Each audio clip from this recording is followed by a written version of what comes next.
to my second session. Now in this session we will discuss about the types of farming. Now students, you know very well, the agriculture is a age-old economic activity. It's not a new, but it is an age-old economic activity in our country. Or over the years, cultivation methods have changed significantly because they depends upon physical environment, technological know-how, and socio-cultural practices. So you know, physical environment is also changing, technological development is also going on, and socio-cultural practices have also changed. So that is why the cultivation method have also significantly changed. Farming varies from subsistence to commercial type. At present, in different parts of the country, the following farming systems are practiced. They are primitive subsistence, intensive subsistence, and commercial farming. Now, let us discuss the various characteristics of the primitive subsistence farming. Primitive means nirva krishi. Now, students, this one is primitive subsistence farming. Now, let us discuss the important features of this primitive subsistence farming. It is the oldest. The first point is oldest form of farming in India.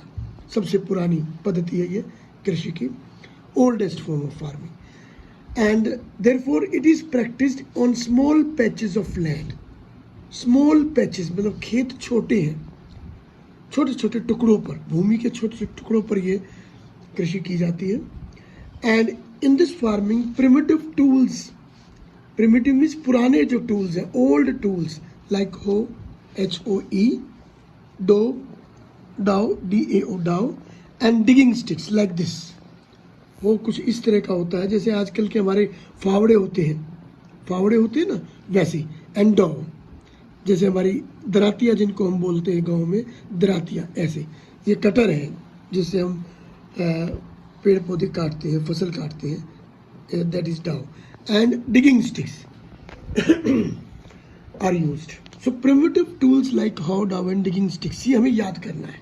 How, dao and digging sticks, this is the technology during that time which was used to cultivate the land. How, dow and digging sticks. Now family or community labor is used in this type of farming. Family के जो लोग होते हैं वही labour के रूप में काम करते हैं, या आसपास के जो कम्युनिटी के लोग हैं, आसपास के आपकी जो समुदाय है, जो कम्युनिटी है, वहाँ से लेबर इज यूज्ड. नाउ या family. So this type of farming depends upon monsoons. Rainfall means irrigation methods are not used in this type of farming. Irrigation के methods जैसे कि ट्यूबवेल है या canal irrigation है, that is not used. The farmer depends upon monsoon or upon rainfall. आप 9th में आपने पढ़ाई होगा, monsoon is a type of rainfall. So that depends upon rainfall and natural fertility of the soil. यानी soil की जो अपनी प्राकृतिक उपजाऊपन है उस पर वो डिपेंड करते हैं.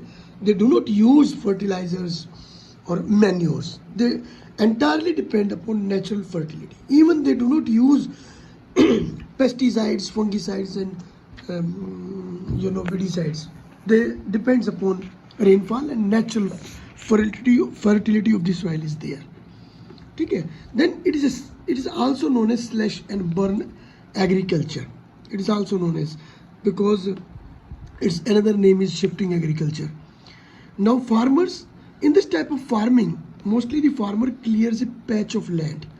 एक भूमि का, एक ज़मीन का एक टुकड़ा वो लेता है, चुनता है, उसको चूज करता है, सिलेक्ट करता है, एंड उसको साफ करता है. He clears it from unwanted materials, and either he cut down the trees or bushes there, और ही बर्न्स देम, या तो जला देता है या उसको काट देता है.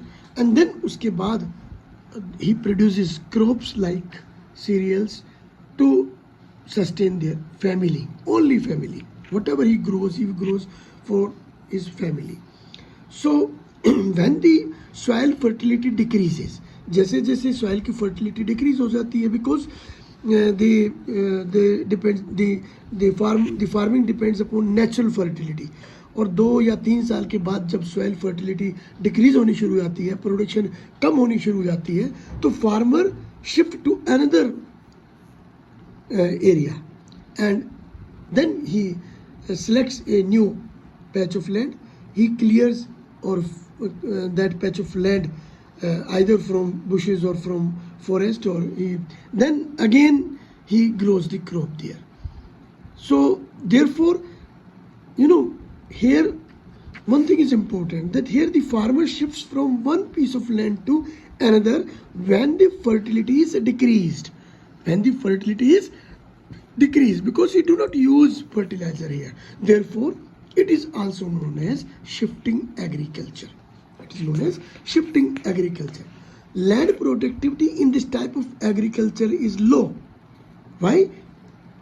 सीधी सी बात है, because the farmer does not use fertilizers. So that is why productivity of the land is low. Fertility of the land is low. It is also known as zooming cultivation in northeastern states like Assam, Meghalaya, Mizoram and Nagaland. मैं आपको एक map भी दिखा सकता हूँ जिसमें कि ये जो स्टेट्स हैं, ये वाले जो नॉर्थ ईस्टर्न स्टेट्स आप देख रहे हैं, यहाँ पर इसको जोमिंग कल्टीवेशन के नाम से जाना जाता है, और अभी भी इस टाइप की खेती वहाँ पर, इस टाइप की कृषि की जाती है. Now students, now this shifting agriculture is also known by different names in different regions. Like in Manipur it is known as Palmau, it is Palmlau in Manipur. In Bastar it is known as Dipa. In Andaman and Nicobar Island it is known as again Dipa. Now we are going to discuss the another type of agriculture, that is intensive subsistence farming. This is intensive subsistence farming. The second one is intensive subsistence farming. इसको हिंदी में कहते हैं सघन कृषि, सघन निर्वाह कृषि. Now let us discuss the various characteristics of this type of farming. This type of farming is done in areas of high population, जहाँ पर ज़्यादा से ज़्यादा जनसंख्या पाई जाती है, जैसे चाइना है, जैसे इंडिया है, तो जैसे साउथ ईस्ट एशिया में बहुत सारे कंट्रीज़ हैं, एशियन कॉन्टिनेंट्स में बहुत सारे कंट्रीज़ हैं जहाँ पर पॉपुलेशन ज़्यादा है. तो this type of farming is practised in areas of high population. याद रखें, in areas of high population. Now the pressure of population is high on land. You know very well, the pressure of population is high on the land. Therefore, the size of land holdings are small. छोटे खेत हैं. क्यों? क्योंकि this type of agriculture is found in those areas where population is high. Therefore, the pressure of population is on the land is very high. So, therefore, the land holdings को हम कहते हैं खेत का आकार. They are small. That is 0.25 to 10 acres of land. It is labor intensive, means it is labor intensive farming means यहाँ पर labour से काम किया जाता है ज़्यादा से ज़्यादा, क्योंकि लेबर वहाँ पर सस्ती मिलती है, because population is high. Therefore labour is easily available and cheap labour is easily available, and because the size of the farms are small, so that is why along with the machines the labor is also used. So labor intensive farming, labor intensive का मतलब है कि जहाँ पर labour का से कार्य ज़्यादा किया जाता है. Now high doses of biochemicals, fertilizers, pesticides, insecticide, fungicide are used. ये सारी चीज़ें जो हैं इंटेंसिव सब्सिस्टेंस फार्मिंग में इसलिए की जाती हैं because the pressure of population on land is more, population is more, so demand for food is more in these areas. तो भोजन की ज़्यादा डिमांड है वहाँ पर, और इसीलिए that is why in order to produce more and more on small size of land holdings. The farmer uses all these types of inputs. In types का अगर कोई आपसे पूछे कि why the farmer uses high doses of chemicals, fertilizers, pesticide, insecticide, fungicides, तो आपका answer क्या होगा कि pressure of population is more on the land, so demand for food is more. So in order to meet the demand of food, they want to produce more. So that is why they uses high doses of biochemical fertilizers, etc. Well-developed irrigation system is there. Well-developed irrigation system means canal irrigation is there, two wells are there. So and two wells run by electricity is there. So well-developed irrigation system is there to irrigate the land, because in order to produce more and more, they develop the better irrigation system. Farmer tries to produce maximum from the limited land. You know, pressure of population is more. Again, the land is limited. So in order to produce maximum, farmer uses the latest technology. A high degree of diversification is there. बेटा यहाँ पर diversification का means वो एक crop ना उगा करके बहुत सारी फसलें, बहुत सारी क्रॉप्स उगाता है. आप समझते हैं ना? What do mean by diversification? Means to grow more and more different types of crops, and even he domesticate the animals, livestock. He rears the animal. So high degree of diversification, ये आप नहीं भूलना है. Intensive subsistence farming का सबसे important characteristics क्या है? High degree of diversification is there, ताकि प्रोडक्शन ज़्यादा से ज़्यादा हो. Mixed crop is grown, and then there is a rearing of animals. Low yields, लेकिन जो low yield means per hectare production is low. So low yields are there, and high rates of crop failure are common. Crop failure की जो problem है वो इस type की farming में बनी रहती है, because due to poor farm management थोड़ा पुअर है. एंड अनफेवरेबल क्लाइमेटिक कंडीशंस, जो क्लाइमेटिक कंडीशंस है, कई बार आपने देखा ही होगा कि अभी भी फैब में और मार्च में जब कि गेहूं की फसल का कटने का समय होता है, तो उस टाइम जो है कई बार ओलों की बारिश हो जाती है, कई बार जोर से डस्ट स्टॉर्म्स आ जाते हैं, आंधियाँ चलना शुरू हो जाती है, और उससे गेहूं की फसल बर्बाद होने का डर बना रहता है. तो इसी तरह से सर्दियों में इन विंटर सीजन आल्सो वहाँ पर कई बार फ्रोस्ट बहुत ज़्यादा आ जाता है, बहुत ज़्यादा ठंड से भी हमारी फसलें ख़राब हो जाती है ओलों के गिरने से. सो यहाँ पर जो है अनफेवरेबल क्लाइमेटिक कंडीशन से कई बार क्रॉप फेलियर्स आर कॉमन. तो हमने कहा कि क्रॉप फेलियर कॉमन है due to climatic conditions, unfavourable climatic conditions के कारण. Now then two types of crops are grown in intensive subsistence farming, wet and dry. Wet का मतलब यहाँ पर ये है कि उन रीजन्स में जहाँ रेनफॉल ज़्यादा होती है, सफिशिएंट होती है, वहाँ पर हम वेट फार्मिंग करते हैं, और जहाँ पर रेनफॉल थोड़ा कम होती है वहाँ ड्राई फार्मिंग. वेट फार्मिंग के लिए अलग अलग क्रॉप्स है, ड्राई फार्मिंग के लिए अलग अलग. मैं कुछ एग्जांपल आपको दे रहा हूँ, I am giving some examples to you. Wet farming जैसे पैडी, राइस जिसको धान कहते हैं, किस में होता है? पानी में होता है. मीन्स 2 और 3 मंथ्स के लिए उस फील्ड के अंदर, उस फार्म के अंदर पानी भरा रहता है, जिसमें कि राइस की फार्मिंग की जाती है. देन ड्राई फार्मिंग के लिए कौन कौन सी है देखें. ड्राई मीन्स सूखा, जहाँ रेनफॉल कम होती है. पल्सेस, दालें, जो हमारी जो दालें हैं वो सब मतलब ड्राई फार्मिंग.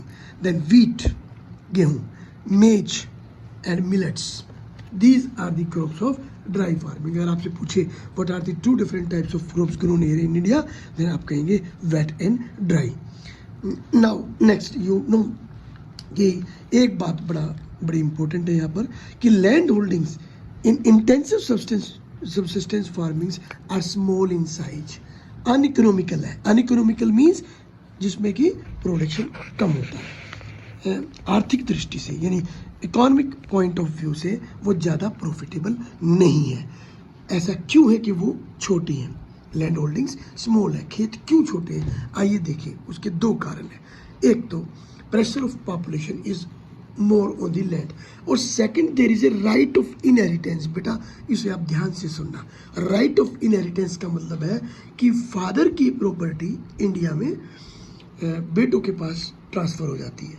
इसी तरह से रूरल एरिया में, जहाँ गांव में जो हमारे जो फार्म लैंड है, जो खेत है, वो फादर से ट्रांसफ़र होकर के और बेटों में चले जाते हैं फादर की मृत्यु के बाद। जैसे कि मान लीजिए किसी फार्मर के पास 10 एकर्स ऑफ लैंड है और उसके पास 5 उसके बेटे हैं, 5 जो है उसके सन है, तो वो 2-2 एकड़ जो है उन 5 बेटों में वो बढ़ जाएगी। तो यहाँ पर क्या होगा कि साइज ऑफ लैंड होल्डिंग्स है वो स्मॉल होती चली जाएगी, और उसके बाद वो जो 5 जो सन्स है उसके फर्दर जब उनकी फैमिली बड़ी होगी तो वो फिर उन बच्चों में जाके डिस्ट्रीब्यूट हो जाएगी, और इस तरह से एक जनरेशन से दूसरी जनरेशन तक जो साइज ऑफ लैंड होल्डिंग्स है वो छोटी होती चली जाएगी।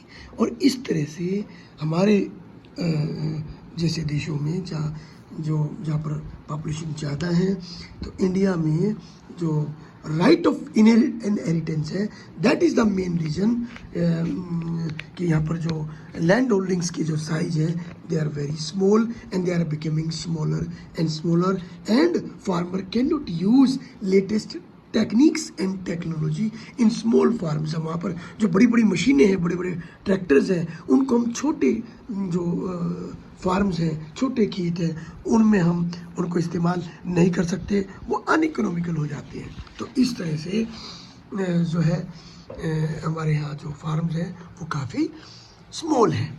नाउ थैंक्स बेटे। Next topic will be the next type, that is commercial farming. In the next session we will discuss about the commercial farming.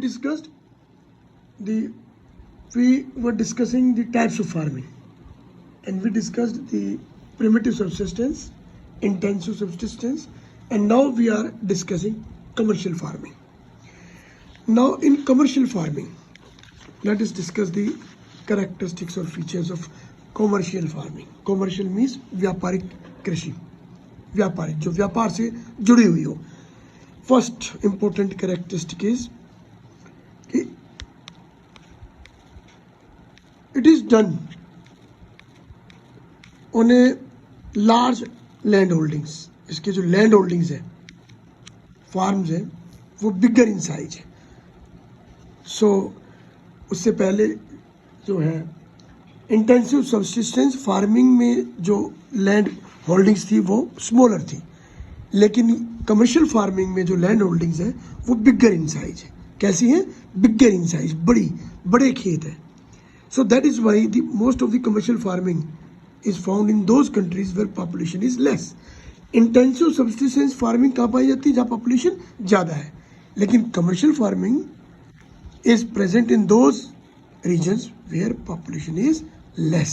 So therefore in these regions where population is less, the pressure of the population on land is less, therefore the land holdings are bigger in size. So in this type of farming, high doses of modern inputs are there. High doses of modern inputs means high yielding variety of seeds, HYV seeds, high yielding variety of seeds, उन बीजों का इस्तेमाल किया जाता है, उन seeds का इस्तेमाल किया जाता है जो ज़्यादा पैदावार देते हैं, जो ज़्यादा प्रोडक्शन देते हैं, उनको कहते हैं high yielding variety of seeds. वो सीड्स, वो बीज जो ज़्यादा पैदावार दें, जो ज़्यादा प्रोडक्शन दें। So high doses of modern inputs are there. Second is chemical fertilizers. Chemical means रासायनिक, या मैन्योर्स नहीं है, या केमिकल फर्टिलाइजर्स है जो केमिकल्स के द्वारा बने हुए हो, उनका हम इस्तेमाल करते हैं। इंसेक्टिसाइड्स एंड पेस्टिसाइड्स, जो दवाइयाँ होती हैं जो इसको जो छोटे छोटे जो इंसेक्ट्स होते हैं जो जिससे कि फसलों में बीमारियां फैल जाती हैं, तो उनको मारने के लिए we use this insecticide. These are insecticides and pesticides are poisons. They are used on a large scale. Why we use them on a large scale? To get higher production, ज़्यादा प्रोडक्शन लेने के लिए, because it is a commercial type of farming. और commercial type of farming में हमारा जो motive होता है, हमारा जो एम होता है, वो ज़्यादा से ज़्यादा प्रॉफिट गेन करने का होता है. और वो ज़्यादा से ज़्यादा प्रॉफिट तभी मिल सकता है जब हायर प्रोडक्शन हो, because we have to sell our production in the open market, in the national or international markets. So that is why our main motive is higher production. Therefore we use is chemical fertilizers, insecticides, pesticides on a very large scale. The degree of commercialization of agriculture, the degree of commercialization of agriculture in India varies from one region to another. यहाँ पर degree of commercialization का मतलब का meaning ये है कि for example, मैं एक एग्जाम्पल के द्वारा आपको समझाता हूँ कि एक राइस है, चावल है. Rice is a commercial crop in Punjab and Haryana. Punjab और हरियाणा के किसान, वहाँ के जो फार्मर्स हैं, वो राइस को किस लिए उगाते हैं? राइस को वो इसलिए उगाते हैं ताकि उसको मार्केट में, ओपन मार्केट में वो सेल कर सके और उससे प्रॉफिट कमा सके. यानी rice, that is why rice is a commercial crop. ये एक व्यापारिक फसल है पंजाब और हरियाणा में.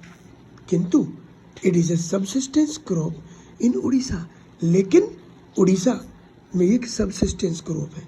मीन्स वहाँ पर चूंकि poverty is there on the eastern coast of India, that is why, और on in the some parts of Bihar और छत्तीसगढ़ और उड़ीसा और West Bengal where the poverty is there. So that is why there the rice is grown as a subsistence crop. So this is very important. So that is why degree of commercialization of agriculture varies from one region to another. Okay, now next characteristic is plantation is also a type of commercial farming in which single crop is grown. Now we are going to discuss the another important type of commercial farming, that is plantation. Plantation को ही हम commercial farming कहते हैं. Now let us see what are the characteristics of plantation agriculture, because plantation agriculture or commercial agriculture is same. Plantation is also a type of farming in which single crop is grown. एक ही फसल उगाई जाती है बेटा, एक ही फसल, single crop. Subsistence farming में, intensive subsistence में हम बहुत सारी क्रॉप्स उगाते थे. प्रिमिटिव सबसिस्टेंस में भी हम बहुत सारी क्रॉप्स उगाते थे. लेकिन प्लांटेशन एग्रीकल्चर में single crop is grown on a larger area. Area is larger and the crop is single. Now, you know, this type of commercial agriculture involves growing and processing of single cash crop. Here what happens in commercial agriculture, we grows and processes a single cash crop purely meant for sale. Like I am giving you an example of the crops which are grown under plantation agriculture, that is rubber, tea, coffee, spices. They are the examples of the plantation crops. Now let us see the other important features of plantation crop. Means it is a capital intensive farming. It is a capital intensive farming because you are going to use high doses of modern inputs. Means you are putting more fertilizers, chemical fertilizers, insecticide, pesticides, latest technology uses, latest technology uses, latest machines uses, and a well-developed irrigation system is there. Therefore, it is a capital intensive. ये सब किससे आता है? पैसे से. बिना money के आप ये सारे मेथड, ये सारे टेक्निक्स, ये सारी मशीनरी, ये सारी टेक्नोलॉजी आप नहीं खरीद सकते. और हम प्लांटेशन एग्रीकल्चर में इन मशीनों का बेखूबी यूज करते हैं. So it is a capital intensive, means money oriented farming. Huge amount of capital means money. Here capital is money that is required in plantation agriculture. It needs large estates, big farms are there, latest technology is there, fertilizers are there, and well developed transport facilities are there. And a factory for processing is also there on the same field. Means big farms are there, latest technology is there, good transport system is there, and machinery is used, and labor is minimum used. We uses labor very less in number labor, and because most of the work is done by machines, and there is a factory also, there is a unit also where processing of the crops also takes place on the same farm. That is why sometimes we says plantation has an interface of agriculture and industry. इसलिए हम कई बार इसको plantation को, जिसको कि हिंदी में रोपण कृषि कहते हैं, तो प्लांटेशन को क्या बताते हैं हम? It's a interface of agriculture and industry. ये एग्रीकल्चर भी है और एक इंडस्ट्री का काम भी करती है बिकॉज यही सेम फार्म पर हम क्या करते हैं, प्रोसेसिंग यूनिट भी हमारी, और हम जो भी क्रॉप्स वहाँ प्रोड्यूस करते हैं, वहाँ उगाते हैं, वहाँ ग्रो करते हैं, उसकी प्रोसेसिंग भी सेम फील्ड पर होती है. That is why it is an interface of agriculture and industry. And you know very well कि plantation covers large area, capital intensive is there, so that is why it is interface of agriculture and industry. Now this type of agriculture has developed in Assam, that tea is grown there, then North Bengal, Karnataka, where coffee is grown. Plantation agriculture has interface of agriculture industry, जो कि मैं पहले कह चुका हूँ. These crops are grown that are used also as a raw material. This is also another important feature of the plantation agriculture, is that most of the crops are used as a raw material in industry, or we can say that plantation agriculture supplies raw material to the industry also. It supplies raw material to the industries also. Let us discuss the factors that played an important role in the development of plantation agriculture and their market. अब कौन कौन से factors हैं जिन्होंने plantation agriculture का विकास किया है, उसको डेवलप किया है? Their market, well developed network of transport and communication, processing industries. These all factors plays an important role in the development of plantation agriculture. Thanks.